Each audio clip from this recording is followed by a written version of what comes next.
Welcome to the Learning Pines YouTube. We hope this video helps. You start by ensuring the TV is ready. Check model and firmware in system so you know menu labels may differ. This avoids confusion. Once done, grab the remote and press home to open the launcher, then move to Settings, gear icon.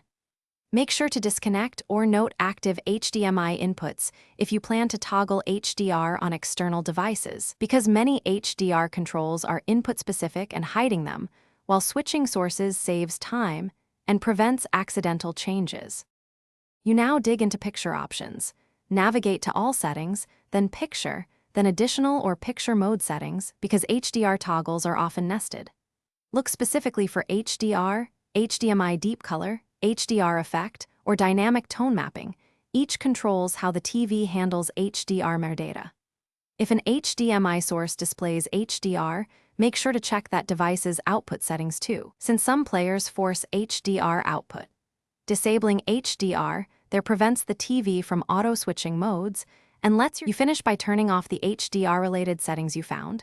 Disable HDR or HDR Effect, and if needed, turn off HDMI Deep Color for the specific HDMI port to prevent HDR signaling. Then switch picture mode to Standard, ISF, or your custom mode to ensure the TV uses non-HDR processing.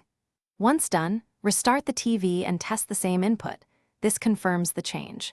If colors look off, re-enable settings or update firmware. Sometimes a firmware mismatch causes HDR detection issues. Thanks for watching. Consider subscribing if we helped you.